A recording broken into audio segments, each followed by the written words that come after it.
नमस्कार, सिंगाजी न्यूज 24 देख रहे हैं आप और मैं हूं आपके साथ गुंजन। आज की तरोताजा खबर की तरफ चलते हैं।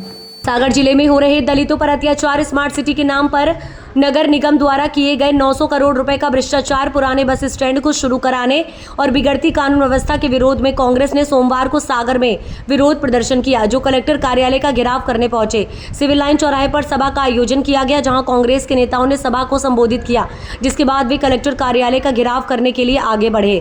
कालीचरण चौराहे पर पुलिस ने बैरिकेड्स लगाकर कांग्रेसियों को रोका। इस दौरान कांग्रेसी बैरिकेड्स पर चढ़ गए। साथ ही पुलिस और कांग्रेसियों के बीच नोकझोंक की स्थितियों को देखते हुए पुलिस ने वाटर कैनन को उपयोग किया और कांग्रेसियों को खदेड़ा। विरोध प्रदर्शन के बाद कालीचरण चौराहे पर ही एडीएम अधिकारियों के साथ पहुंचे और कांग्रेस प्रदेश अध्यक्ष जीतू पटवारी से बात की। उन्होंने अपनी मांगे रखी। आश्वासन के बाद कांग्रेस नेता माने और प्रदर्शन समाप्त किया। हालांकि प्रदर्शन के दौरान कांग्रेसी कलेक्टर कार्यालय तक नहीं पहुंच पाए। उन्हें कालीचरण चौराहे पर ही विरोध प्रदर्शन खत्म करना पड़ा।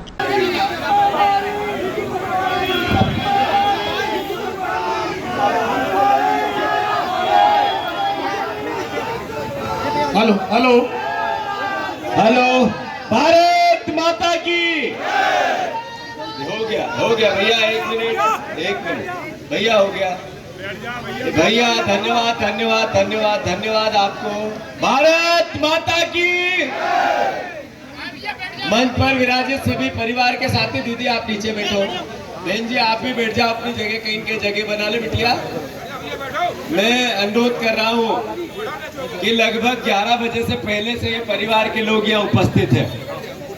बहुत धैर्य से, बहुत संयम से और बहुत अपनत्व से उन्होंने हमारी बातें सुनी है मंच के नेताओं की। तो मैं सारे मंच के नेताओं को, जो हमारे जिले के, शहर के अध्यक्ष हैं, जो हमारे पूर्व विधायक हैं, जो मंत्री, पूर्व मंत्री हैं, अभी जिनने भाषण किया, उनका सबका तो मैं आदर करता ही हूँ, पर कई वरिष्ठ जनों का भाषण नहीं हो पाया है। मैं उनसे माफी मांगता हूँ और सब परिवार के साथियों को धन्यवाद देता हूँ कि आपने सहमति दी मुझे अपना समय देने में।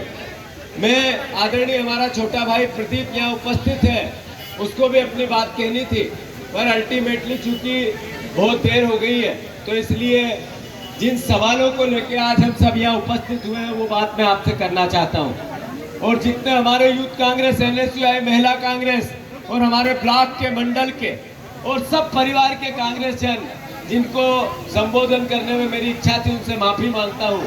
साथियों, सागर की पहचान थी यहाँ की चिरौंजी की बर्फी, सागर की पहचान थी यहाँ का विश्वविद्यालय, सागर की पहचान थी यहाँ की झील, सागर की पहचान थी हमारी गुजराती नमकीन की प्राचीन परंपरा। अब सागर की पहचान क्या है? सागर की पहचान है माफिया राज, सागर की पहचान है भ्रष्टाचार, राजनीतिक दमनता। सागर की पहचान है मध्य प्रदेश दलितों के अपराध में राजधानी है, और मध्य प्रदेश में दलितों के अपराध की राजधानी अगर कहीं है, अनुसूचित जाति जनजाति के भाइयों और बहनों को धमकाना, डराना और उनकी हत्या करना कहीं आम बात हो गई है, तो वो सागर जिला नंबर 1 आ गया है। साथियों, याद रहे आप लोगों को, मध्य प्रदेश दलित अत्याचार के देश के राज्य की राजधानी है, वैसे ही मध्य प्रदेश की दलित अत्याचार की अगर कहीं राजधानी है तो सागर है। साथियों, यहाँ पर दलित परिवारों को मारा जाता है, पीटा जाता है, उनकी माँ बहनों को निर्वस्त्र करके घुमाया जाता है। यहाँ पर दलित अत्याचार में, भंडारे में अगर कोई परिवार का साथी बैठ जाए तो उसको अपराध समझा जाता है। यहाँ खुरई में दलित आवास पर बुलडोजर चलाया जाता है, जिसको पीएम आवास में पैसे दिए गए थे। ये ऐसे हालात है। पास में ही नरसिंहपुर है, नरसिंहपुर, वहां पर दलित युवक को पीट पीट कर पेशाब पिलाया गया। यहाँ से दूर में रीवा में एक आदिवासी पर पेशाब सर पे किया गया।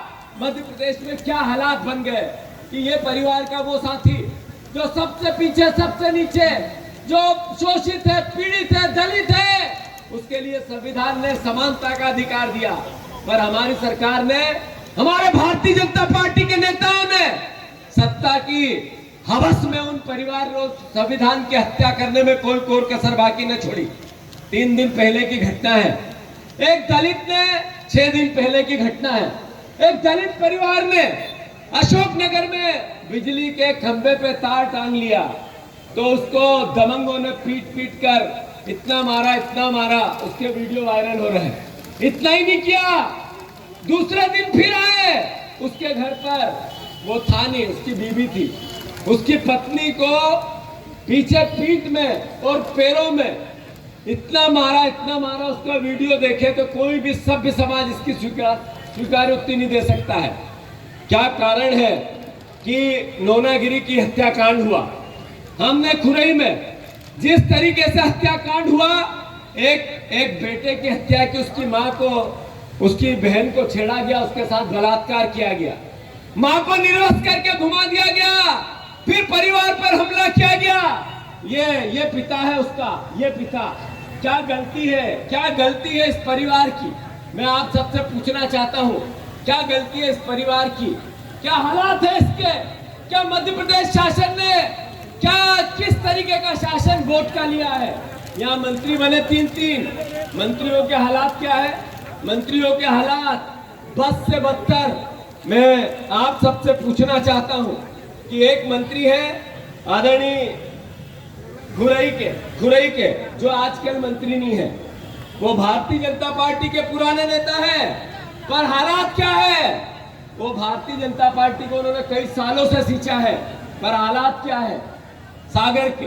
साथियों, मैंने जैसा कहा कि सागर के विकास की बात बहुत हुई, सागर के विकास की बात बहुत हुई, यहाँ के परिवार वालों के सम्मान की बात बहुत हुई। मध्य प्रदेश पूरा अगर सागर को आंखों से देखें तो यहाँ का विकास किसका हुआ? भूपेंद्र सिंह, जिनके होटल बड़े बड़े बन गए, पर आम कांग्रेसी या आम परिवार का विकास नहीं हुआ। फिर गोविंद सिंह, जिनका इतना बड़ा होटल और परिवार का राज चल रहा है, आर्थिक संपन्नता 500 गुना बन गई, पर सागर का विकास नहीं हुआ। फिर गोपाल भार्गव जी, उनका भी इतने साल से मुख्यमंत्री बनेंगे, मंत्री तक बनाना उचित नहीं समझा। ये सागर के लिए शर्म की बात है। बात इतनी है, अभी हमारे शहर अध्यक्ष जी कह रहे थे शैलेंद्र जैन जी आज आरती करेंगे, गंगा आरती जैसी झील की। मैं उनसे अनुरोध करना चाहता हूं, पत्रकार बंधुओं से, कि अरबों रुपए स्मार्ट सिटी के भेंट चढ़ गए उस झील पर। क्या कारण है कि आपने इतने सालों की सहायता के बाद आप आज गंगा आरती कर रहे हैं? क्या आचमन कर सकते हैं उस पानी का? क्या नहा? इसी तरह की तमाम ताजा खबरों के अपडेट्स के लिए सिंगाजी न्यूज़ 24 पर बने रहिए। नमस्कार।